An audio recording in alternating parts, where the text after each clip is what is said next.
Bruno, obrigado por ter aceito o convite. Quando a gente pensou no projeto, eu acho que um dos primeiros nomes que a gente teve foi o teu nome, principalmente pro nosso contato que a gente teve no final do ano passado. E eu quero saber um pouco de ti, eu acho que é interessante para trazer nossos conteúdos. Qual que é a tua história? E principalmente eu quero focar numa das tuas histórias, que é a história do Bruninho. Que eu achei muito interessante dentro das pesquisas que a gente fez. Quero que tu pincele isso para mim e conte para mim como é que o Bruninho vem se tornando o Brunão. Como é que é essa história? Legal. Primeiro, obrigado pelo convite, né? Eu sou parceiraço da Impulso. A Impulso tem um astral muito legal mesmo. Assim, todos os eventos que nós fizemos foram fantásticos, vocês estão de parabéns. A história do Bruninho é muito simples, né? Eu sou primeira geração no Brasil, vindo de uma família de europeus. Minha mãe veio da Itália, os meus avós. Então, por uma questão de sobrevivência na época, meu avô também montou a startup dele, né? Sim. E meu avô tinha uma pegada muito interessante, porque ao invés de reclamar do que não tinha no Brasil, ele fazia. Então, eu tive a oportunidade de nascer num berço empreendedor, onde meu avô formou várias e várias empresas, né? E numa pegada muito de compartilhamento, né? Então, veio ao Brasil com famílias como Lorenzetti, Arno. Então, nós crescemos nesse mundo empresarial. E toda a história começou porque eu não sou filho, né? Sou o neto. Sim.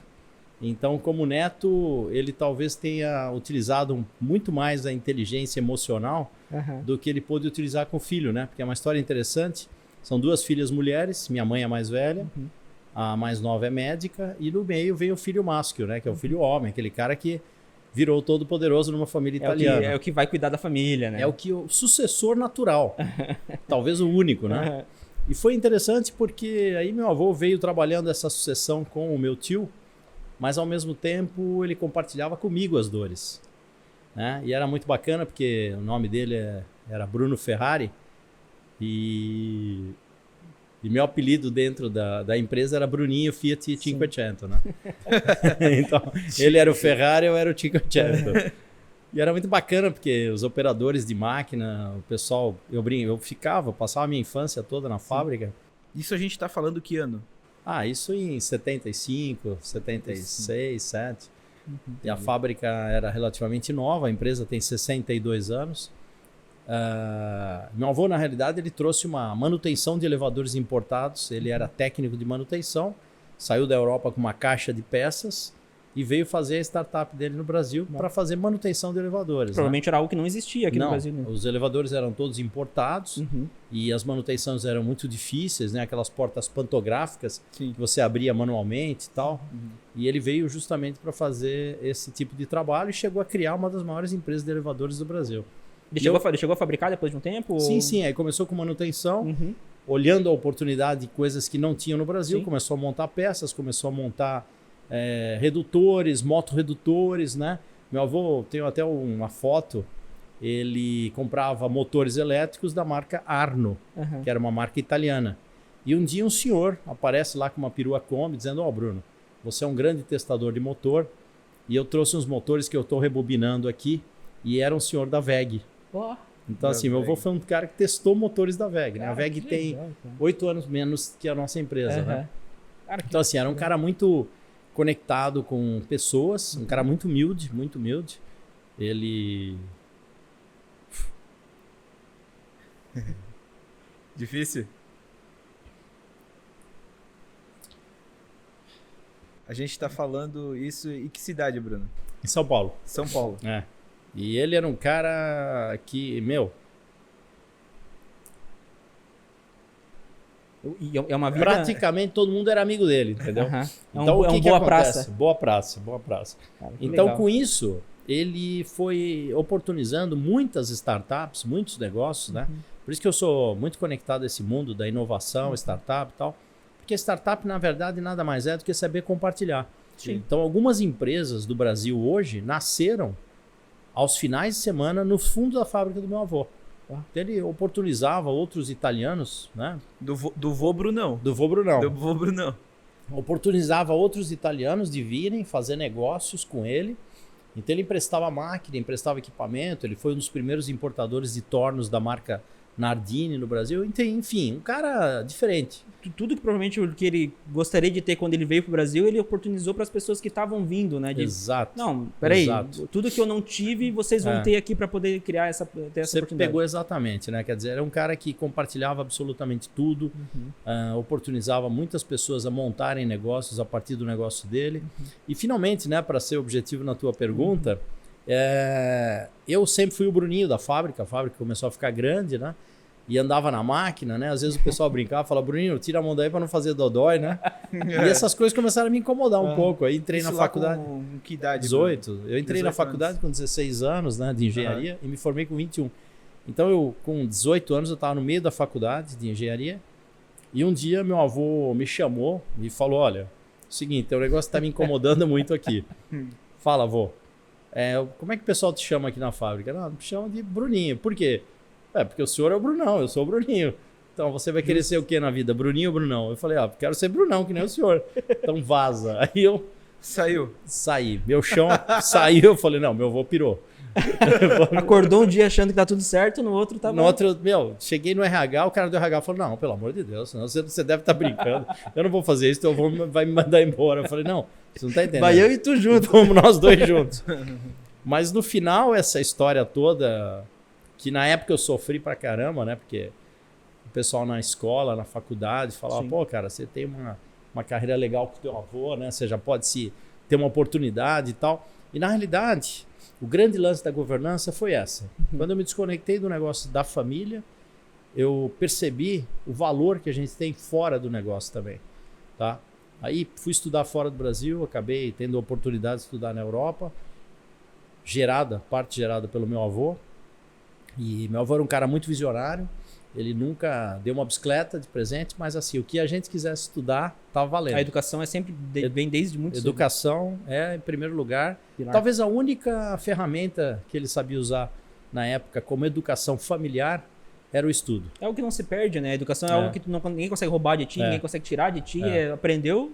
É o verdadeiro legado, né, Rodrigo? É o legado que você pode deixar para a tua família, é a formação. E aí, cara, foi muito engraçado, interessante que eu acabei me conectando no mundo italiano. Eu fui para o norte da Itália, na região de Torino, né? E lá você tem o mundo Fiat, Ferrari, Alfa Romeo, Lancia. Um apaixonado por carros, cara, lá é magnífico. Cheguei no estabelimento Pilota, em Mirafiore, tem um Fiat 500 que ele foi feito por um escultor numa pedra de mármore branco. Senhor do então, céu. um Fiat 500 de mármore brilhando. Eu tirei uma foto, né, na porta da Fiat. Falei, esse aqui é o meu mundo. Aí começou a minha carreira, apaixonado pelo setor de mobilidade. Fiz uma pós-graduação na área de engenharia automotiva. E, de lá para lá, de lá para cá, eu tive assim, o prazer de trabalhar numa empresa que ela não tinha uma conexão direta com nenhuma montadora, porque ela era uma empresa independente, de capital misto, franco-italiano. E com isso, eu sempre fui muito curioso, né? Eu tive a oportunidade de conhecer praticamente todas as montadoras de automóveis do mundo. Eu fiz vários trabalhos na Honda, fiz trabalho na Toyota, no Japão. Depois fui para a Inglaterra, onde tinha o centro de desenvolvimento da Ford, em Downton. Depois acabei trabalhando com a Renault, Peugeot, Citroën. Trabalhei com a Volkswagen na Alemanha, com a Audi, com a BMW, com a Renault. E aí foi mundo. A tua carreira foi se desenhando para que você tivesse uma atuação fora do país. Essa tua ida para fora do país para estudar e todo esse conhecimento que tu adquiriu em todo esse país foi para realmente, não, eu vou ficar no pé da montadora para que eu possa trabalhar lá dentro, para que eu possa ajudar, para que eu possa me conectar com todas elas, é isso aí, por aí? Foi mais ou menos isso, né? O que acontece se você olhar em termos de tecnologia, e eu sou conectado com tecnologia, os elevadores são equipamentos assim pouco inovadores, né? Você montou lá uma botoeira, tal, mas o sistema de levantar a cabine, que inovar mais, né? Caiu contrapeso, uma rodana, um motorredutor. Quando eu me firmei no mercado automotivo, eu vi que tinha muito mais o tema de inovação, né? E aí essa empresa foi uma empresa interessante que eu estudava.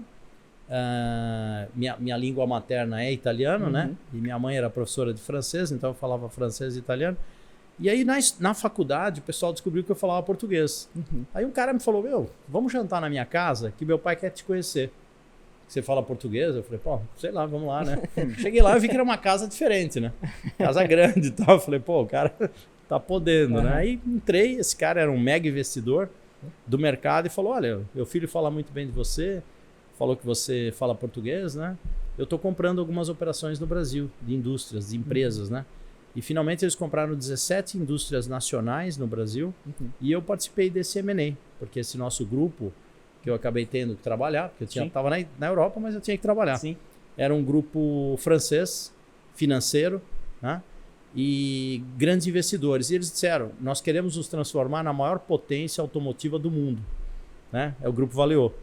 E aí começou, esse cara era um dos grandes investidores, eu fui lá, jantei na casa dele, acabei conhecendo. Imagina a pressãozinha do jantar também, né? Não, pô, eu já fiquei bem animado, né? Falei, a conexão aqui já valeu. Jantar com amigo da faculdade. Amigo da faculdade. Caraca.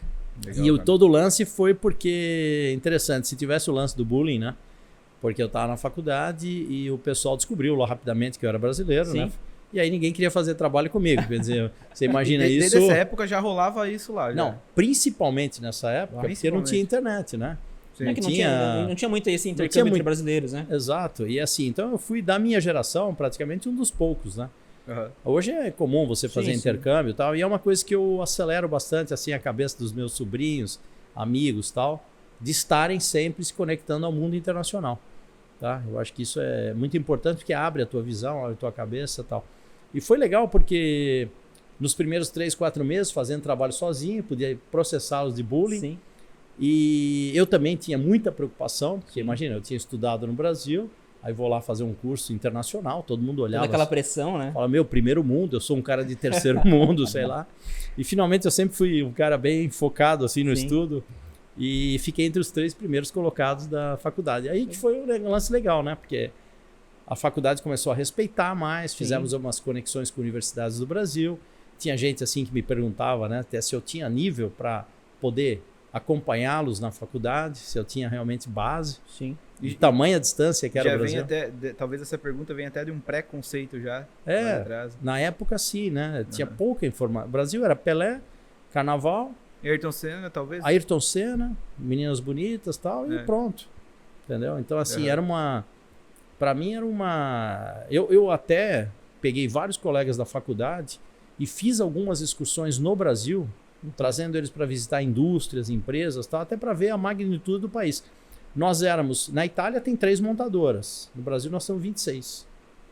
Então, os caras olhavam e falavam, meu, como assim? 26 montadoras? Tem mercado para isso? Índio compra carro?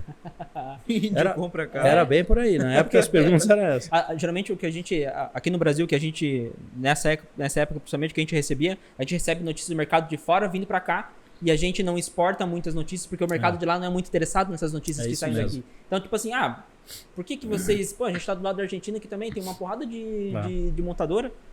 Eles não se importavam tanto certo com o mercado daqui e não tinha tanta... Olha, você tocou num ponto interessante, né? A Renault, a Peugeot e a Citroën, elas vieram para Sul América, instalaram primeiro operações na Argentina e depois no Brasil. A reputação dos carros franceses no Brasil, ela não é das melhores, justamente porque começou na Argentina com problemas sérios de produção. Hoje são carros assim de uma reputação muito boa, mas ainda tem, para minha geração, aquele estigma dos carros argentinos, né? Sim. Então, é o que você comentou, o Brasil tinha 4 grandes montadoras. Eu tive a oportunidade de fazer um estágio na Gurgel, e a Gurgel era uma empresa mega inovadora. Né? Isso já aqui no Brasil, já? Aqui no Brasil, em Rio Claro, foi a primeira montadora brasileira. E a Gurgel, na época, lançou um carro com uma bateria tetrapolar, um carro elétrico. Sim. Então, assim, a Gurgel também é uma startup. Sim. Só não tinha o nome. Eu fiz uma matéria no LinkedIn sobre a Gurgel, botei a foto do BR500 e me mandou um e-mail, até um contato emocionado de um cara dizendo, pô, que orgulho ouvir você falando do meu pai. Meu nome é Fernando Gurgel, moro nos Estados Unidos. Que legal. Quero contar a verdadeira história da Gurgel. E agora, neste momento, eu estou relatando a história do porquê que a Gurgel acabou saindo do Brasil, né? Ela acabou... Na realidade, vocês tinham 4 grandes montadoras, Volkswagen, GM, Fiat, Ford, eram as 4. E esse empreendedor foi lá e falou, vou fazer um carro low cost, de fibra, carro simples, barato, e vou dominar o mercado. Só que para ele fazer esse carro, ele utilizava componentes da indústria automotiva. E a indústria automotiva, os 4 fizeram uma aliança aí com o governo isso e não deram grandes apoios, né? Então, hoje a Gurgel seria aí uma Tesla, né? A gente olha a Tesla, mas eu na década de 90, até um pouco antes, já frequentava uma pequena Tesla brasileira. Que legal. E daí depois que tu veio da Europa pro Brasil de voltar a trabalhar, de fazer esse estágio dentro da Gurgel, e ali tu vai galgando para poder saber ainda mais sobre... A gente sente nesse teu primeiro papo de que há essa inovação e essa vontade de estar se movimentando, porque de realmente sair do mercado de elevadores, onde não é um negócio tão comercial ao ponto de tu conseguir ter novos modelos anuais, que nem há o mercado de carros, onde tu tem que ter um modelo a toda hora, teu competidor está fazendo um carro mais barato que o teu e talvez com um design melhor, e eu imagino que nesse meio há uma competição de, não, aquele designer é um baita designer, ele por mais que ele tenha feito, sei lá, o Logan ano passado, ele vai vir fazer o meu carro esse ano, eu sou de uma... Isso é o que te move hoje? Esse mercado se movimentando, esse mercado crescendo é o que te move desde aquela época até hoje? É interessante a tua pergunta, porque assim, né? Você pega, por exemplo, um carro nacional como o Gol. O Gol geração 1 tinham 25 mil fornecedores para montar o Gol. Senhor. Geração 2 tinham 12 mil fornecedores. Geração 3, 2.500 fornecedores. A última geração agora tem 60 fornecedores, você monta um carro. Então a gente saiu de um mercado de pecistas para o mercado de sistemistas. Imagina para poder organizar essas 25 mil compras. E a Valeo, ela tinha exatamente essa habilidade. Ela dirigia o drone dela um pouco mais alto, olhava o que era um sistema, por exemplo, de refrigeração automotiva, o que compõe esse sistema, né? E aí ela pegava e comprava uma empresa de radiador, uma empresa de eletroventilador, uma empresa de plástico, juntava tudo isso que não tinha um valor muito agregado sozinho e fazia uma empresa, foi a maior empresa de trocadores de calores do mundo. Ela, por exemplo, na década de 80, só 15% dos veículos tinham ar-condicionado. Depois é que foi crescendo, né? Tinha uma diferença de preço enorme, um veículo com e sem ar-condicionado. O que acabou acontecendo? A Valeo entrou com um sistema de ar-condicionado low cost e começou a colocar ar-condicionado em veículos populares. Então isso tudo foi uma tecnologia deles também. E aí eu pensei, o ciclo time de um projeto veicular automotivo no mundo vai de 3 a 5 anos. Depois de 5 anos, ninguém tem mais atratividade pelo projeto, então ele tem que fazer um novo projeto. E aí vai. Então eu pensei, essa área de desenvolvimento de produtos na linha automotiva é uma área que tende a ter trabalho e campo para o resto da vida, né?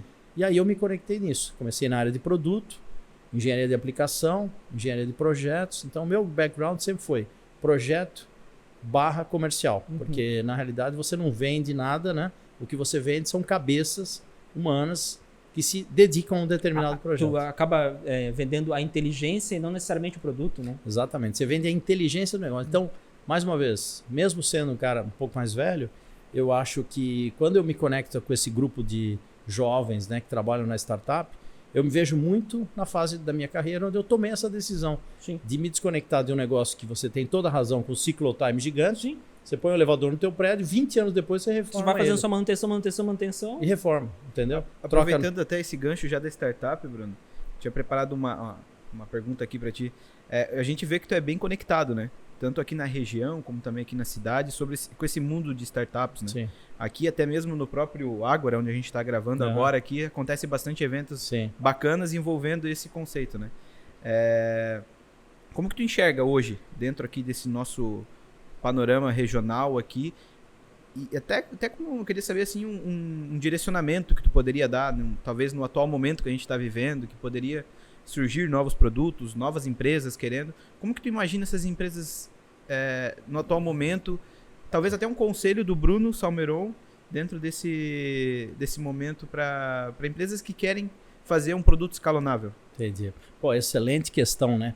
Eu tenho pensado bastante sobre isso, eu participo de vários hackathons, participo de Startup Weekend como jurado, como avaliador, participo de alguns pitches, né, onde a garotada apresenta o projeto e a gente viabiliza. Eu estou no projeto Resgate Think Tank também, estou como mentor master. Fizemos a primeira reunião agora semana passada, fantástico. Só tem cara assim, padrão top, né? Então assim, de empresas muito, muito bacanas. Eles inovaram, colocaram 4 pessoas dos Estados Unidos, então teve a versão em inglês e português. Que legal. Então foi muito bacana, eu participei das duas, né? E o que eu te digo, né? Eu volto às empresas do meu avô. Na realidade, o que o meu avô tinha de diferente é que ele era um cara que ele compartilhava ideias, compartilhava sugestões, compartilhava às vezes aspectos financeiros, e com isso ele criou vários negócios que não necessariamente são deles. Então meu avô teve participação, se hoje ele fosse um cara vivo, né, ele estaria conectado aí com várias startups, como sendo angel, como sendo investidor master, como sendo investidor de primeira, segunda, terceira, quarta e quinta rodada. Então o que eu acho legal... Tava no sangue. Tá no sangue. Então o que eu acho bacana é assim, eu acompanhei tantas vezes assim negócios, né? Por exemplo, o Brasil não era um bom produtor de macarrão. E meu avô, junto com uma máquina de usinagem, ele trouxe uma máquina de macarrão. Falou, pô, vou começar a fazer eu mesmo, né? Só que é claro, aí um vizinho pede um pouco, o outro pede o outro e tal, e um vizinho perdeu o emprego. O italiano produzindo macarrão. Imagina. Imagina, né? Não, imagina a qualidade. A qualidade desse produto, mais ou menos. Mas sabe que até hoje em São Paulo, no bairro da Moca, tem vários pequenos produtores de massa que eles fazem. A massa já faz o prato e revendem, né? Até se vocês forem lá, vale a pena pesquisar, porque ainda tem vários microprodutores de massa. E no final, esse vizinho do meu avô acabou ficando desempregado e falou, Bruno, pô, você consegue fazer a massa, ela é maravilhosa, você mal e mal consegue dar um pouquinho para mim, um pouco vizinho, me empresta a máquina, deixa que eu faça esse macarrão. Hoje é uma potência de uma indústria de macarrão que esse cara é um dos sócios. Então assim, o que era isso? Era uma startup. O que meu avô entrou? Meu avô entrou com know-how, entrou com tecnologia, entrou com gestão, porque o cara não era um cara bom gestor, mas ele teve a humildade, né? Ambos tiveram a humildade de reconhecer, pô, eu sozinho não consigo fazer nada, então eu vou buscar ajuda de algumas pessoas mais, né? Vamos pegar essa própria nossa reunião aqui, né? O que eu comento, né? E até deixo a Franciele louca com isso, eu sou um cara que eu não nego um café a ninguém. Eu escutei isso aí, por isso o que a gente tá aqui hoje. Não estamos tomando café, estamos tomando energético. Estou tomando uma água também, mas é o seguinte, o meu avô ele não negava um café a ninguém. Ele passava na minha casa às 7 horas da manhã e falava, não toma o café da manhã, vamos tomar no bar. Aí a gente parava numa padaria que tinha ao lado da fábrica, aí chegávamos lá, ele sentava, pô, grande empresário, né, sentado na padaria, via todo mundo conversar e vinha um, pô, meu neto tá trabalhando, é boa gente, manda o currículo para mim. Ali ele fazia o headhunter, ali ele sabia quem eram os malandros da cidade, ali do pedaço. Ali ele conseguia pegar os melhores funcionários, melhor pedreiro, pessoal que atendia a nossa família, né? Sim. E interessante porque esse lance de você saber compartilhar, de você tomar um café com alguém que precisa, isso ajuda muita gente, né? Porque é o seguinte, ninguém é especialista em tudo, né? Ninguém é especialista em tudo. Então você, tomando um café com um cara, que nem, por exemplo, vocês têm uma empresa extraordinária, que eu não saberia fazer metade do que vocês fazem, né? Agora, vocês sem conteúdo, vocês vão impulsionar o quê? Vocês têm que impulsionar alguma coisa. Eu acho que o que vocês mais impulsionam são conteúdos e pessoas, né? Nos cafés devem sair as melhores startups do Brasil, né? Exatamente. Eu acho que é um negócio interessante que tu falou, Bruno, que eu acho que a gente pode até pegar esse gancho sobre essa gestão compartilhada. Isso é legal. Esse é muito engraçado, porque antes a gente tinha, eu lembro tendo contato com esse mundo de empreendedorismo aos poucos, eu via grandes empreendedores e pensava assim, como é que ele consegue dar conta de tudo isso? Como é que esse cara consegue dar conta dessa grande empresa? Mas parando para pensar, tem um material que tu até disse que ninguém gere nada sozinho. Ninguém faz nada sozinho. Eu acho que esses exemplos que tu trouxe, assim, de essas empresas que tu já teve contato, e até o exemplo do teu próprio avô eu auxilio, eu faço a mentoria, eu faço esse papel para te ajudar a chegar naquele caminho, é um negócio que às vezes quando tu está criando uma empresa, criando uma startup, as pessoas não pensam não, peraí, eu não preciso fazer tudo sozinho, eu tenho que diluir essa minha gestão para que daí sim tudo possa andar de um jeito só. Eu tenho um exemplo fantástico. Eu fiz uma escola de gestão chamada INSEAD na França, né? E eu estava escolhendo entre Harvard Business School e INSEAD na França. Finalmente me conectei no INSEAD, tudo garotão, tudo sem grana, né? E do lado tinha uma escola de gastronomia. Essa história eu acho bárbara. Aí tinha uma escola de gastronomia, aí as meninas preparavam os jantares, os negócios e tal. A gente fala, precisamos filar uma boia ali, né? Todo mundo sem grana. E começamos a fazer uma conexão com o pessoal lá da escola de gastronomia. Na nossa época tinha muito mais, era 80% garotas e e 20% homem, assim, não tinha essa pegada do homem na cozinha ainda. Mas foi interessante, porque aí 2 meninas conheceram um amigo meu e falaram, vamos convidar aqueles malucos lá para ser nosso conselheiro. Porque nós estamos montando uma escola de uma boulangerie, uma padaria. E aí, a gente não manja nada de fazer conta, de custo, quanto é que custa, qual é o preço de venda. Só quero vender. Eu só quero fazer a melhor massa com o melhor pão e tal. Aí veio meu amigo e falou, cara, é o seguinte, arrumei um esquema bacana aí para nós. Né? Eu falei, nós dormimos... Vamos abrir uma padaria. Nós vamos dar uma assessoria para umas meninas bacanas aqui e elas querem montar um projeto, uma padaria, pediram assessoria para nós. Em troca, consegui 2 jantares por semana. Eu falei, tamo feito. Fechou a permuta. Fechou a permuta. Essa história é a típica história de compartilhamento. Chegamos lá, a ideia da menina era o seguinte, cada panificadora tem o seu padeiro que acorda às 3 da manhã, tem não sei o que, tem isso, tem aquilo. 30 pessoas na panificadora. Ela olhava e falava, isso não dá dinheiro. Eu vou montar um negócio diferenciado, eu vou montar pães centralizados, vou distribuir, vou ter um café expresso, vou ter não sei o que e tal, e nós ali só anotando, né? E ela falava e a gente anotava, e a outra cozinhava e a gente comia, e pá e tal. Chegou no final, elas apresentaram o TCC, o projeto, nós fomos mentores do projeto. Para resumir a história, é o Le Bon Pain de Paris, elas têm hoje 450 lojas, essa menina é minha amiga até hoje. Caraca. Ela virou uma menina super empreendedora, né? E ela fala até hoje, tem uns 25 anos isso, ela fala até hoje, fala assim, eu devo esta minha empresa ao compartilhamento que eu tive com vocês. Nós éramos em 3 caras doidos, né, meu? Eu era o mais normal, o resto só louco, cara alucinado. E hoje ela é uma panificadora, chama Le Bon Pain de Paris. Top, você vai, tem um atendente. Então é uma panificadora low cost, você tem um atendente só, você chega ali, você tem dinamismo no atendimento, tá? É uma central de panificação com distribuição, um negócio muito legal. É o tipo de negócio que é difícil de tu escalonar, pensar que tu vai escalonar um negócio desse, né? Tipo, pensar que se alguém chegasse pra mim e falasse, não, eu vou escalonar o crescimento de uma padaria. Eu assim, mas se tu consegue fazer 1.000 pães hoje, tu precisa fazer 2.000, tu tem que aumentar a cozinha. Não é assim. Mas a grande sacada foi a distribuição e não ter que preparar no local. Você vai em qualquer panificadora. É um centro, né? Eu hoje entro numa panificadora em Joinville e falo, você olha, tem 20 funcionários. Sim. Pouco automatizado. Você pede um café e um pão de queijo, faça essa experiência, né? Eu viajo o mundo inteiro. Eu digo, você tomar um café em qualquer lugar do mundo gera uma experiência. Sim. Então, assim, eu vou muito para a Europa, né? Então, eu estava uma vez na Itália, aí tomei um café no aeroporto na Itália. Aí embarquei, eu estava em Torino, Frankfurt, tomei um café em Frankfurt, embarquei Frankfurt, São Paulo, tomei um café em São Paulo. Aí você olha a dinâmica de um café em cada país do mundo, você entende a dinâmica do próprio país. Então, por exemplo, se você olha numa cafeteria aqui, quanto tempo médio de atendimento você tem para receber um café na tua mesa? Faz essa pesquisa.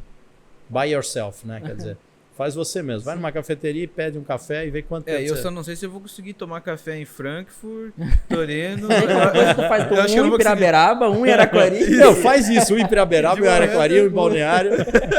O momento tá assim, né? Mas aproveitando, Éder, a gente tem que fazer o seguinte, então. Já aproveitar que o Bruno é um cara que gosta de permuta, a gente faz um vídeo para ele por mês e ele dá uma mentoria por mês. Entendeu? Olha aí.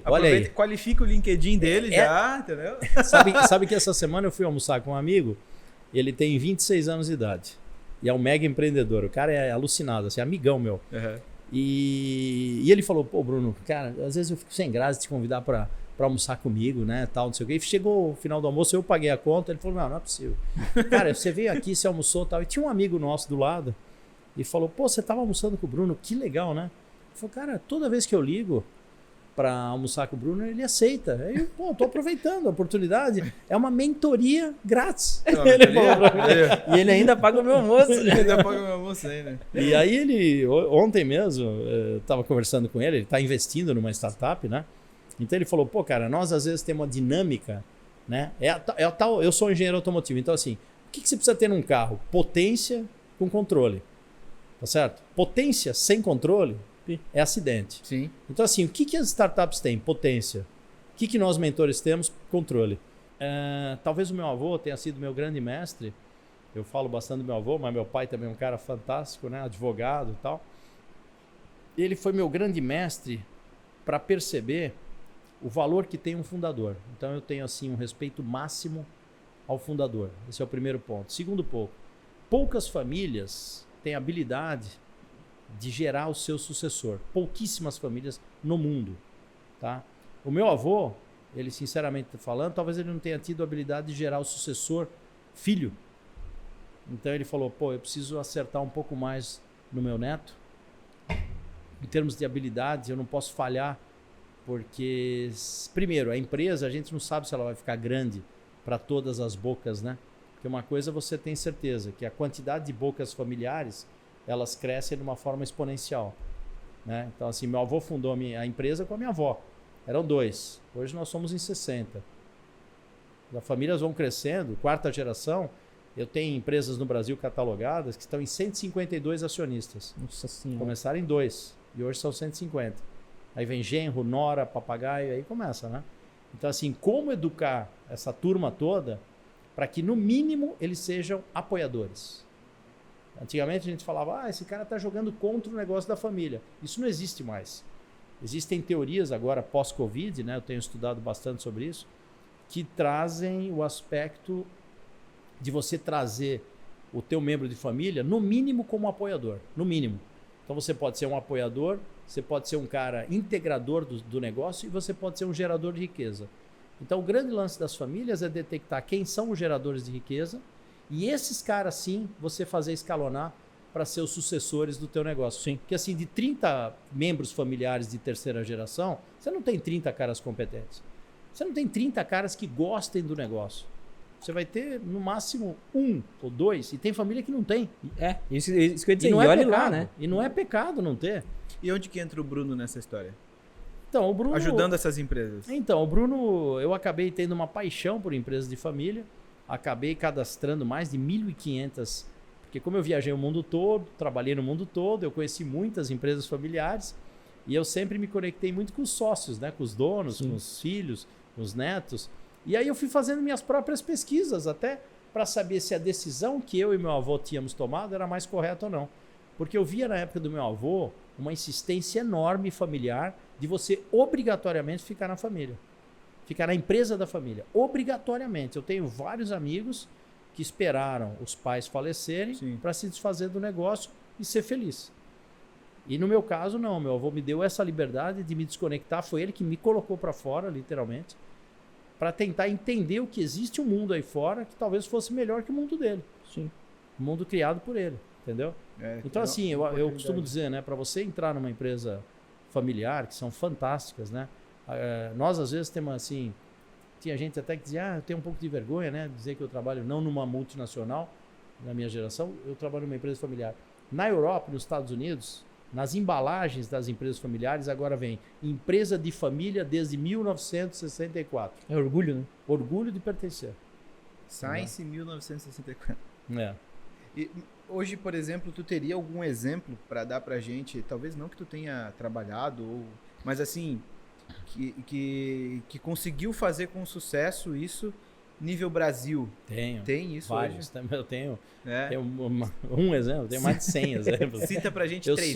Eu sou focado muito nos exemplos positivos, né? Certo. Tem muita gente que foca só no negativo, né? Mas eu tinha amigos, um amigo, esse cara é um orgulho, assim. Ele tinha um pai que tinha uma oficina mecânica de carro. Uhum. E ele via um senhor com uma carreta, uma caçarola dessa, ele vinha buscar alternadores e motores de partida quebrados. O pai dele arrancava do carro, aí botava nessa caçarola e saía com a caçarola. E esse senhor levando essas peças embora, e o pai dizia, isso aí é sucata, filho. Tô mandando aí pro cara preço de banana, né? E o filho ligado naquilo. Achando esquisito. Achando esquisito. Aí um dia o cara veio com uma combizinha velha.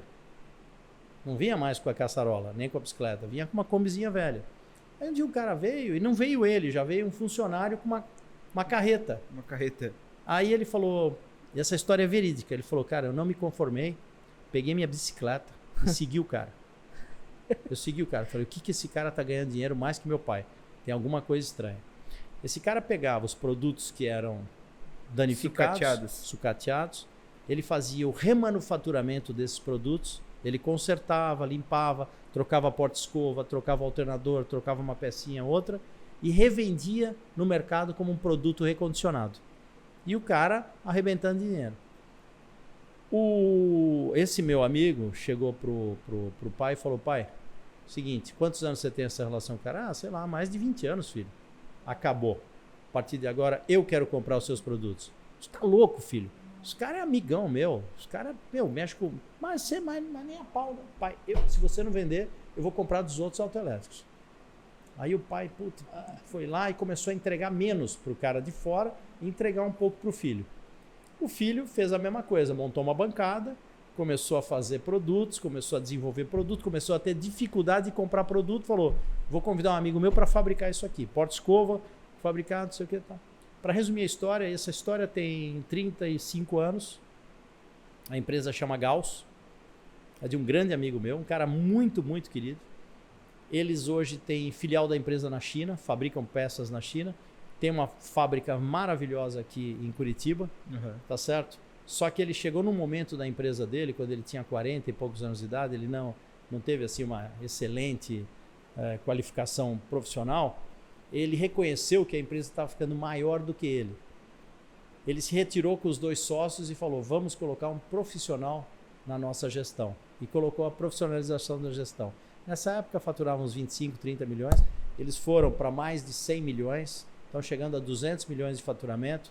Eles hoje estão no conselho de administração, olhando todos os fatores estratégicos da empresa. Um é mais comercial, o outro é mais industrial, o outro é mais técnico. São pessoas extraordinárias, só que souberam compartilhar. Eles souberam montar um conselho consultivo, marcavam um almoço, podia ser de final de semana, às vezes era à noite, o jantar, por mês, com pessoas que eles admiravam do setor.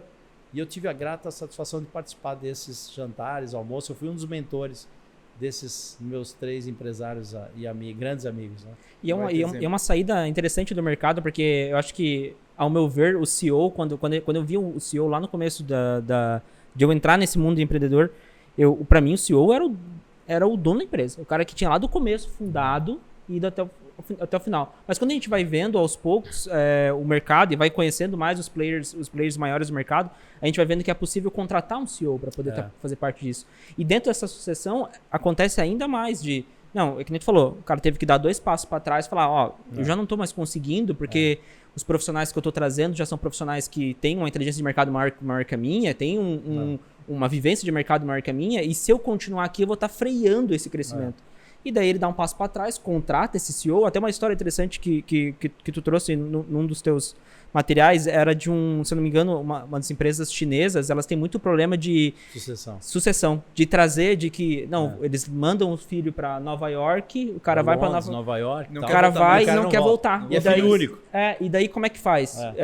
Como é que faz para ter isso? Pô, tem que tirar gente de outros lugares para trazer para cá, para conhecer aquele mercado do zero, para poder... Eu tenho esse número, só para ter uma ideia, a cada 10 empresas asiáticas, 9 não têm sucessão. Nossa Senhora. Ou seja, o cara é o dono, ele começou simples, humilde, que nem meu avô, a empresa cresceu, o filho foi estudar em Nova York. E agora? Nova York é muito melhor que Xangai, eu vou ficar aqui, casou com uma americana. E tá por lá. Tá assim de caso. Em Londres também, eles vão direto. E muitas das vezes eles viram diretores de bancos, diretores isso mesmo, de grandes empresas de investimentos, fundos, né? Existe uma dificuldade, eu coloco isso também, como a gente tem a produtora, é porque é um filho que tu fez, é um filho que tu criou, né? Um filho que tu geriu. Daqui a pouco tu tem que botar na mão de alguém que não é do teu sangue, talvez. Né? Que não estava lá no começo. Eu tenho um filho, meu filho vai fazer 7 anos. Eu penso, poxa, eu queria que ele seguisse o meu, né? Eu acho que eu vou aguentar até ele chegar. Mas vai querer? Não vai? Será que eu passo pro Rodrigo, que é um cara que eu confio, que eu gosto dele, mas será que eu passo pro Rodrigo a direção da minha empresa? Essa é uma questão fantástica que vocês estão trazendo à mesa, né? Eu tenho um amigo meu, pessoal, um cara maravilhoso, tal, que é um dos conselheiros do Warren Buffett. Ele é brasileiro, ele tem 4 conselheiros brasileiros. Vocês têm ideia quantos conselheiros o Warren Buffett tem? Faço ideia. É um mega investidor, ele tem 60 conselheiros. De 60, ele é um deles. Ele tem 60 conselheiros e esse é um esse é um dos caras. Ele tem 60 caras que ele admira e que ele convida para um café. Ele é um cara muito humilde, eu já estive na porta da casa do Warren Buffett, já passei com meu amigo lá, ainda não encontrei com ele, mas ainda vou encontrar. É aqui que mora. Ele mora na mesma casa há 40 anos, ele começou a ganhar dinheiro a partir dos 62 anos de idade, e ele percebeu que até os 62, como ele era um C-level, ele falava, eu sou C-level, padrão americano, eu não preciso falar com ninguém, eu sou C, entendeu? Sim. E ele começou a perceber que aquilo não trazia nada de resultado. E a partir desse momento ele começou a se conectar com pessoas de outras áreas, com outras habilidades, e começou a tomar decisões corretas, baseado nesse conselho consultivo. Então, uma questão interessante que hoje trazem para um público mais jovem é que as famílias empreendedoras, né, comecem a conectar a garotada teenager, a partir dos 13 anos de idade, ao negócio. Filho, vamos com o papai ali, que eu vou fazer uma gravação, você fica ali sentadinho só olhando. O cara vai se conectando, fala, pô, esse negócio de montar microfone eu gostei. Esse negócio de computador eu gostei, headphone bacana. Né? Eu tô tentando levar, às vezes quando eu levo meu filho jogar Mario Maker lá na produtora, olha aí. Ele joga Mario Maker, né? Esbarra numa câmera aqui. E na minha época, eu lembro que eu tinha vários amigos assim, que eu ia estudar na casa deles, olhava e falava, casa grande do cara, o cara é rico, né? Aí falava, pô, você é rico? O que é? O cara falava, não sei. Mãe, pai, tem um coleguinha meu de escola aqui perguntando se eu sou rico. Como é que é isso? Porque eles não sabem nem o que o pai fazia. Os pais da nossa geração eram mais reservados. Tinha um distanciamento, eles escondiam, assim. Mesmo que ele né? tivesse uma dor e tal, ele não compartilhava muito dentro de casa. Era diferente. tipo, a empresa lá fora e aqui é minha família, então não vou compartilhar muito e tal. Então o que acontece? Agora tem as tais dos family office, que o pessoal traz os C-levels. Por exemplo, vamos pegar um caso de uma empresa que tenha 15 unidades de negócio. Para cada unidade de negócio tem um C-level.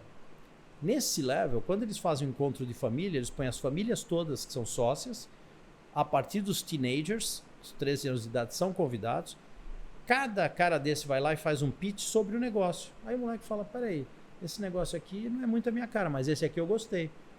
Então, quando você faz 18 anos de idade, você tem o direito de escolher quais dos negócios que você há 5 anos está ouvindo falar que você quer fazer um estágio.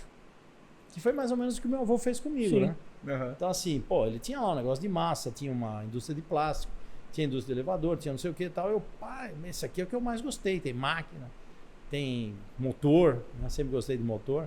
Então, assim, por exemplo, meu avô comigo montou um carrinho de rolemã elétrico. Bah. Garanto que vocês não têm. Não, eu tinha. O meu rolemã é aquele de girar com o pé. Comecei com esse, tá? E levava pra molecada do bairro. Aí os caras ficavam loucos, eu vendia. Aí fazia outro, vendia, pá. Então eu comecei também no segmento automotivo de carrinhos de rolemã. Dá pra vir já. Mas com 12, 13 anos de idade, né? Legal. E na tua realidade de hoje, a gente está no meio de um processo de pandemia, onde é desafiador, se é desafiador para nós que estamos dia a dia de frente para tudo isso e estamos tomando decisões um pouco mais micro, eu imagino para ti, dentro de uma posição que tu tem hoje, tomar uma decisão ou repensar a tua gestão dentro de uma pandemia nessa de, cara, agora eu vou ter que encurtar custos, eu vou ter que repensar as coisas, eu vou ter que tomar essa decisão junto com diretoria, eu vou ter que repensar essas decisões junto com todo um conselho. Esse foi um dos maiores desafios que tu teve hoje na carreira? Eu aprendi um negócio com meu avô bem interessante, né? Que uma das reduções de custos menos inteligentes que se faz é cortar pessoas. Isso é uma coisa que eu guardo para mim desde sempre. Então, no início da pandemia era toda uma dúvida, né? Quanto tempo que vai durar e tudo mais, tal.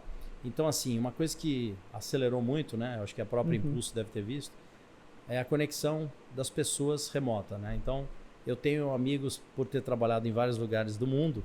Eu tenho amigos em vários lugares do mundo. Acabei me conectando com pessoas que passaram pela pandemia antes de nós. Vou pegar o caso da Itália. Sim. A Itália está 6 meses na nossa frente. Sim. Então eu venho acompanhando o que as indústrias na Itália vêm fazendo. Isso chama-se compartilhamento, né?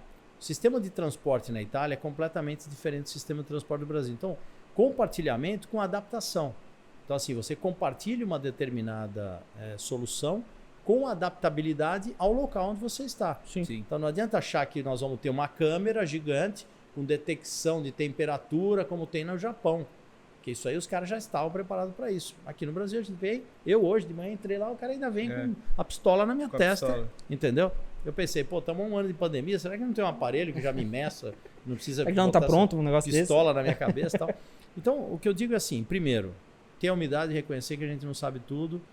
E foi interessante, porque hoje eu sou um dos diretores do Sindipeças, Sindicatos Nacionais de Autopeça. O que nós fizemos? Nós pegamos as melhores práticas do mercado, colocamos dentro de um aplicativo, chacoalhamos aquilo e saiu um manual das melhores práticas do Covid.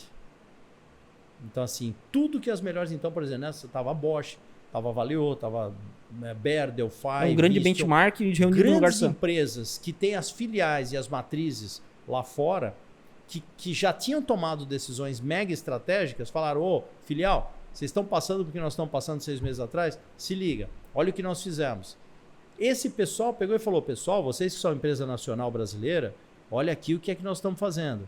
E aí, guardadas as devidas proporções, você pega regiões como a nossa, por exemplo, as empresas compartilharam bastante. Olha, tal empresa está fazendo tal coisa.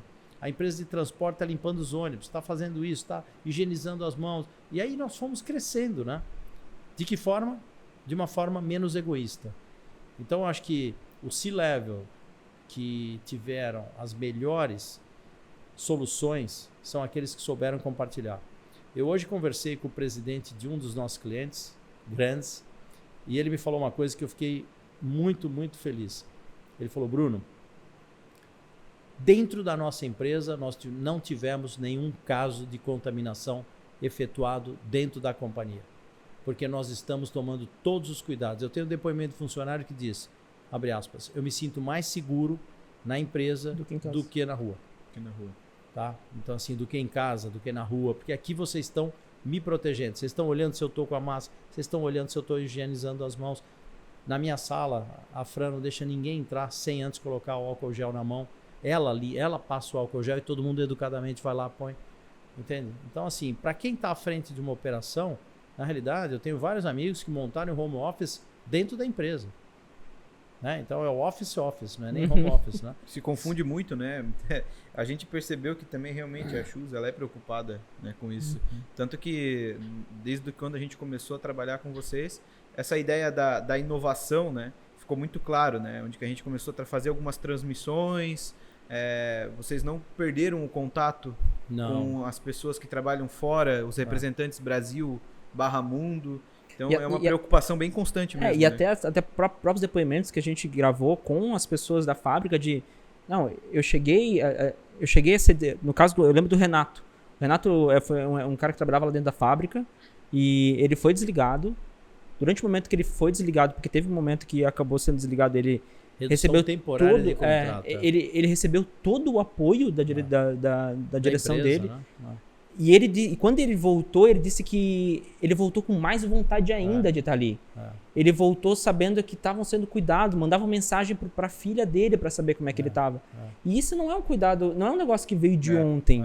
Isso é um cuidado que, ao longo de toda a direção feita, vai passando de cima para baixo, para que isso tudo, para que a gente sinta esse cuidado. Não é só tipo assim, não, é um DNA da empresa, é um DNA. Tá ali, sabe? E isso é muito legal. Mas você falou uma coisa que é fato, né? Esse é um processo top-down. A tropa é espelho do comandante. Quer dizer, se você não tem uma liderança de uma empresa que não tome cuidado com as pessoas, né? Você não vai ter absolutamente nada. Então, hoje, existe um site que chama humanizadas.com. São as empresas que têm a tratativa mais humanizada possível com seus colaboradores. São as empresas de maior atratividade no mundo. São as empresas que estão com a maior valorização no mundo. Então, você vê agora, por exemplo, acabou de assumir um presidente da Danone, onde ele tomou uma decisão. Ele falou que as empresas do grupo que não sejam ESG, que é Environment, Sustainability and Governance, ele vai fechar. Ele está fechando uma fábrica de iogurtes. Você fala, Danone é iogurte. Como é que ele vai fechar? Não, porque o iogurte vem do leite, que vem da vaca, e a vaca é um processo que não é sustentável. Você criar vaca nesse sistema que nós temos hoje não é sustentável. Fecha essa unidade. Ele deu um depoimento que eu achei, esse cara ou é louco ou vai quebrar a empresa. Dizendo o seguinte, que ele prefere tomar prejuízo em algumas fábricas e fechar do que manter as fábricas com um sistema de não sustentabilidade. Fecha aspas. É um novo presidente, assumiu faz 6 meses a empresa. Então, veja qual é a percepção desta nova geração de investidores, dessa nova geração que está chegando no mercado. Então, eu acho que é esse o olhar que a gente tem que ter. Não é só uma cobrança, é uma cobrança da sociedade, né? Sim. É muito diferente do que a gente vivia há uns anos atrás, né? Sem dúvida. Precisa estar envolvendo toda uma questão de cadeia sustentável para que tu possa entregar um produto, né? É isso mesmo. E uma coisa interessante, né? Voltando ao aspecto da empresa de vocês, nós fizemos alguns eventos, né, com vocês, e a semana passada me ligou um dos nossos representantes dizendo, pô, cara, eu achei tão bacana que eu tô querendo fazer uma coisa semelhante, mas rapaz, aqui na nossa região não tem ninguém para fazer. Como é que a gente... É um aplicativo? Ele me perguntou se era um aplicativo. Dá pra gente abaixar uma app? Como tudo pelo celular. Já imaginou se fosse? Vamos pensar um negócio assim. Seria uma boa, né? Mas a gente precisaria estar nesse aplicativo, né? Esse aplicativo tem que ser meu, né? Ô Bruno, à frente do Sindipeças, a gente está falando de várias indústrias mesmo. O que essas indústrias hoje aprendem com esse novo mercado de startups, de já estarem acostumadas com um mercado remoto, de já estarem acostumados a mudar de uma hora para outra, já estarem acostumados e confiantes de que o funcionário que está em casa trabalhando, está me entregando. O que esse mercado, o que tu vem acompanhando desse dia a dia, desse mercado que ele vai, não fica só com aquela cara que a gente tinha de, nossa, indústria totalmente engessado, eles não vão gostar disso. Não, a gente está indo para um mercado onde as indústrias estão se especializando, trazendo startups para dentro delas para poder trazer essa inovação. Como é que tu vê isso, dessa movimentação? É uma excelente questão, né? Essa semana mesmo a gente estava discutindo isso no Sindipeças. E aí eu tenho um grande amigo meu que é presidente de uma grande empresa de motores no Brasil. E eu falei, pô, onde é que você tá? Ele falou, cara, eu tô em casa. Aí eu falei, em casa? Ele falou, tô em casa já. Eu tô aqui já há uns 2 meses. E sabe que eu me adaptei tão bem a esse sistema de agendamento online? Pô, cara, eu começo 8 horas de reunião da manhã, 8 horas em reunião, vou às vezes até 8, 9 horas da noite, como a minha empresa é multinacional, tem defasagem de horário, entre o cara da Ásia, entre o cara dos Estados Unidos. Cara, eu tô assim, maravilhado. E ele é um cara da minha faixa etária, ele falou assim, pô, pra mim o funcionário que ficava em casa tava dormindo, tava bodeando em casa, tal. Hoje eu entendo. Como nós tivemos essa necessidade forçada do distanciamento, a maior parte das empresas, só como números, né, manteve 50% dos administrativos em casa, mas a operação mesmo, você não consegue manter 30%. Então também uma coisa que eu acho legal em gestão é a equidade. Então eu tenho feito um revezamento também dentro da operação industrial, desses 30%. Nesses 50% do administrativo também a gente faz um sistema de revezamento. Tem áreas, por exemplo, como a área de compras. Você pega compras de todas as montadoras do Brasil, todas, elas estão em casa desde março. É uma área que não precisa ter um escritório de compras. Elas estão em casa desde março. Não precisa estar ali, né? Falei com o vice-presidente de compras de uma grande montadora, ele falou, cara, desde março eu não piso no meu escritório. Eu sou proibido pela matriz.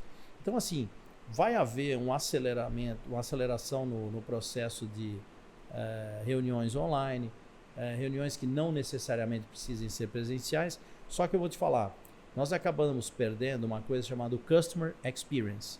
Então, assim, essa experiência do cliente. Toda semana, eu recebi um cliente na empresa. Toda semana. Então, ele vinha, por exemplo, tratar um assunto de engenharia, mas ele passava na minha sala, ele conversava um com cafezinho. a Fran, aí tomava um café com o cara da qualidade, ele ia na logística, aí ele né? encontrava um acionista, encontrava o presidente da empresa, cumprimentava. Ele tinha uma experiência. Hoje ele entra na tela, ele fala do projeto e sai da tela. Ele não fala assim, pô, deixa eu dar uma passadinha na sala do Bruno aí. Ninguém vai com o computador dando uma volta. Não tem isso. Então ficou uma coisa um pouco estática. Fica objetiva, fica mais objetivo as coisas. Mas a ideia do café com o teu vô, aquilo ali ela fica mais objetiva e é o seguinte, né? As empresas que já tinham uma boa reputação no mercado, você consegue manter. Agora eu fiquei pensando, como você construir uma boa reputação no mercado online? Como é que você vai fazer negócios, abrir novos negócios de forma online? Visitar um teu cliente, fazer uma aplicação de um produto. Então, esse é um ponto que eu questiono um pouco. Esse CS, esse Customer Success, a gente vê no nosso dia a dia. Porque quando eu ou o Charles vamos no cliente para poder conversar sobre o projeto, sobre alguma coisa, é um tipo de negociação. Nossa. Quando tu manda o link do Meet para a pessoa e a pessoa entra, conversa contigo e sai, a gente não sente que a gente tava lá. Não. Esses dias a gente foi fazer uma reunião de alinhamento assim de 40 minutos num cliente. A gente entrou no escritório, a gente deu uma volta no escritório, a gente viu cada espacinho, a gente olhou na cara do cliente. Você entende o Um DNA do alinhamento que escritório. poderia ser totalmente online. Poderia, mas de tu estar lá dentro é um sentimento já captou, diferente. né? É uma coisa diferente de tu... Não, esse cara tá aqui comigo, um parceiro. A Ele não é um gente- cara que tá lá online e duas coisas que eu vejo dele. O e-mail da produção da entrega e da nota fiscal. Não, ele é um cara que tá aqui comigo. Ele tá todo dia. A gente, no meio dessa parte comercial, a gente sente falta disso, né? A gente que tem empresa pequena, produtora pequena, a gente vende, a gente executa o projeto. Então, quando a gente vai prospectar, ou seja, num atendimento, a gente sente falta dessa proximidade. relacionamento, Né? Mas, enfim. essa parte é importante. Mas sabe, eu tenho feito alguns treinamentos internacionais online. Eu gosto de manter Sim. atualizado. E um deles me vendeu lá um pacote que eu achei interessante. Falei, vou comprar esse negócio aí, vou ver como é que funciona. Do MIT, Uhum. né? Do professor John Davis, que é o papa da área de governança. E aí é o seguinte, ele tem o módulo completo, que eu não queria, mas ele tem as pílulas complementares. Aí eu falei, deixa eu ver como é que é esse negócio de pílula.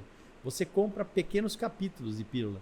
Então, por exemplo, nós fazíamos muito treinamento dentro da empresa e nós estamos transformando isso nos treinamentos online. Sim. E o que acabava acontecendo? Eu tinha pessoas que já estavam mais avançadas no treinamento e entrava um funcionário novo. Eu esperava esse pessoal terminar tudo Para depois entrar um para novo. vir um novo ciclo, às vezes 1 ano depois, para esse cara começar. O que nós fizemos? O cara entrou aqui, ele faz as pílulas que estão faltando, complementares para alcançar esse cara que está lá na frente. Sim. Entende? Então, esse avanço na área de compartilhamento de inteligência mesmo das companhias, isso vai ajudar bastante, né? Esse é um aspecto, né? Um aspecto educacional. Eu acho que vai ter uma aceleração muito legal após pandemia. Já está Sim. tendo, né? É porque é preciso que esse mercado ele pede isso. Porque a gente via muito de empresas morrendo ou perdendo força porque não entraram no digital, porque não pensaram, porque o CRM deles ainda é um CRM num quadro, ao invés de ser um CRM onde todo mundo tem o controle, todo mundo pode olhar. A gente foi vendo o mercado pedindo essa evolução e até a gente, quando a gente chegava para prospecção, entrava numa empresa onde a gente via que ela não tinha esse aparato tecnológico, ou então que não pensava nesse tecnológico, a gente via empresas pequenas já começando totalmente bem montadas, totalmente com CRM, um sistema de compras, um sistema de gerar nota fiscal, de enviar boleto, tão rápido que a gente sentia assim, aquela empresa desse tamanho aqui, daqui a pouco vai engolir a empresa grande, se a empresa grande não começar a se mexer. Se a empresa grande não começar a olhar para os próximos processos e falar assim, não, peraí, eu tenho que me desenhar. E sabe uma coisa interessante também dentro do aspecto inovação e startup? Às vezes você está dentro de uma empresa grande, médio, grande porte, você está tão envolvido naquele teu dia a dia que você até conversa sobre inovação, fala sobre inovação, monta o tal do comitê de inovação. Só que quando você sai da sala do comitê, tem aquele caminhão de assuntos, né, operacionais que você acaba se desconectando. Então, assim, um dos objetivos de montar uma sala num lugar fora é você ter uma equipe que consiga estar conectada somente no tema de inovação, que ela não esteja envolvida no dia a dia da empresa. Isso é o que tem dado melhor resultado. E uma coisa interessante, todo mundo fala de indústria 4.0, indústria 4.0, né? E eu estive na Alemanha antes da pandemia e fui conhecer um cara que é o papa da indústria 4.0, mas é um cara assim bem novo, né? Eu falei, será? Aí ele foi dar uma palestra, eu fui. Quando eu cheguei lá, eu descobri uma coisa que eu já imaginava. A indústria 4.0, de fato, na Europa e nos Estados Unidos, ela está instalada nas micro e pequenas empresas, não nas grandes. Porque o cara já começa com aquele DNA do tipo, vamos começar tudo conectado. Tudo metrificado. Aí este negócio que a gente hoje chama de startup, às vezes você vai aplicar numa grande empresa, numa proporção pequenininha dela e fala, tá dando certo. O que eu faço? Eu vou comprar esse cara e boto ele aqui dentro para trabalhar o conceito. Então, assim, as pequenas e microempresas trazem a tecnologia 4.0, elas são adquiridas por empresas de grande porte e aí sim você começa a inovar dentro da gestão. Você pode perceber que o tema de inovação, muito dificilmente, tinha até um número, é menos de 12%, vem de dentro da companhia. O tema de inovação vem de fora. E por isso que se gerou o termo das startups, né? O que é uma startup? É alguém que está tendo uma ideia lá fora, que vai curar uma dor que você tem hoje dentro de uma empresa. E a gente vê muito o mercado mostra que as startups que estão hoje como grandes startups são startups que ainda não foram compradas. Porque muitas startups começam a crescer e são adquiridas. Não, tu vai vir aqui para dentro. Vocês vão ter operação aqui dentro agora. Vou trazer uma analogia ao mercado automotivo, né? 95% das inovações não vem das montadoras. Vem de fora. Vem das autopeças. Quem desenvolveu a injeção eletrônica foi a Bosch, não foi a Volkswagen, nem a Renault, nem a Peugeot. Só comprou. A empresa que eu trabalhava desenvolveu o Start-Stop, que é o sistema de desligar o carro e ligar o carro sozinho. Mas não foi o pedido de ninguém. Nós desenvolvemos e fomos oferecer no mercado. E aí todo mundo tem. Então, olha que interessante. Por quê? Porque, a montadora, olha a Ford, né? Olha a GM. Montadora, aquela coisa tal. Tecnologia. Até, outro dia eu estava vendo o Musk falando sobre um dos medos que ele tem da Tesla, é que a Tesla não fique uma empresa velha, né? Que ela continue sempre com essa pegada de startup. Sim. Porque se ela crescer e ficar do tamanho de uma GM, que eu estive na sede da GM, eu estive em Detroit, na sede da General Motors, na sede da Ford, cara, aquilo ali é um planeta à parte. Não tem sustentação o negócio daquele. E para gerir isso deve ser uma loucura. Né? Eles têm um andar com secretárias, café, isso, aquilo, só para pessoas aposentadas. Ficam ali disponíveis. Ficavam, né? Disponíveis só porque se a garotada tivesse alguma eventual dúvida, podia recorrer a eles. E tinha que marcar a hora e o cara ali, para falar com um Deus desse. Mas essas empresas são empresas que continuaram, não pararam no tempo, continuam crescendo, na tua opinião. Mais ou menos, né? Se você olhar hoje a Tesla, ela tem o mesmo valor comercial que as 3 maiores juntas americanas, né? Entendi. Entendeu? Então, assim, o que a Tesla trouxe de diferente? Por que o valuation dela é maior? Por que as outras montadoras não continuaram? Né? E uma coisa interessante também que você... Não acompanharam o crescimento. Eu, como tenho um filho que advoga para startups, né, acabei tendo essa oportunidade de visitar com ele todos os ecossistemas de São Paulo e Santa Catarina, Paraná e Rio de Janeiro, que meu irmão mora lá, que são ecossistemas de startup, né? Ele falou, pai, vamos fazer um startup tour. E aí fui no Cubo, quando começou, fui na Wire, na Spin, fui nas maiores que existem no Brasil, visitar o que é um ambiente de startup, né? O que acontece nesse ambiente. Então é um ambiente que você esbarra com inovação, esbarra com compartilhamento. Então meu filho, às vezes, ele usa um dia por semana, ele não tem escritório, um ecossistema de startup para advogar. Então ele está lá numa sala, ou às vezes num café, e o pessoal fala, aquele cara ali é o cara do jurídico da startup. Cara, eu tô com uma dúvida, eu vou lá tomar um café com ele. Senta, você que é o Bruno? Sou tal. Cara, como é que é? Como é que funciona, né? Como é que eu estou fazendo um contrato agora de venda de uma parte de uma startup? Você pode me ajudar? Não, claro. Ele é Bruno também? Ele é o Bruno vô, porque ele nasceu quando meu avô faleceu. Então, quando foi homenagem ao meu avô, não então agora tu virou o Brunão. Agora sou ele é o Bruno. Sabe que eu ainda não peguei esse CD? Tem que começar, tem que começar a usar ele é o Bruninho que está querendo virar Brunão também. Fica ligado. Essa foi uma boa ideia. Quando ele faleceu, meu filho estava grávido. E aí, quando ele nasceu, em homenagem ao meu avô, pus de Bruno. Legal. Que legal. Nada mais justo, né? Nada mais justo. Certo. Bruno, não, é isso aí, cara. A gente vai usar, eu acho que todo mundo aqui concorda, como um mote pra gente, sempre tem dentro do nosso podcast, uma indicação de alguém pra gente continuar esse baita conteúdo que a gente tá trazendo aqui. E eu queria perguntar de ti, quem que tu poderia indicar pra gente poder ter um próximo episódio, pra gente continuar com esse conteúdo? A gente tem essa vontade de criar, pode ver, a gente começa a falar sobre uma coisa, depois vai pra outra, porque eu acredito que quem tá vendo, quem tá escutando, vai olhar pra isso e vai ver assim, não, isso aí é um negócio legal que tem que continuar. Quem que tu indica pra gente poder fazer um papo desse? Tenho várias pessoas assim pra indicar, né? Mas se vocês quiserem já passar do Brunão pro Bruninho, também é uma ideia. Aí pode ser uma ideia, uma bela conexão. Assim, não é porque é meu filho, mas na realidade ele é na área jurídica de startup. Acho que tem pouca gente que tenha conhecimento que ele tem. Né? Hoje ele mora em que cidade? Mora em São Paulo. São Paulo? Mas ele atua em São Paulo e Santa Catarina, né? A gente pode fazer um online legal com ele. Pode fazer online ele também, montou uma filial assim. Ele tem um astral de vocês também, barba e tal. Cara diferente. Esse cara é diferenciado. Legal, pode ser ele, pode ser a Tânia, minha amiga presidente da Microsoft. Eu tenho muita gente conectada, né? Já pode jogar na roda. Pode ser a Rossandra. Eu posso mandar aí depois umas 10 indicações. Fechou, que legal. Fechou, pra gente é perfeito.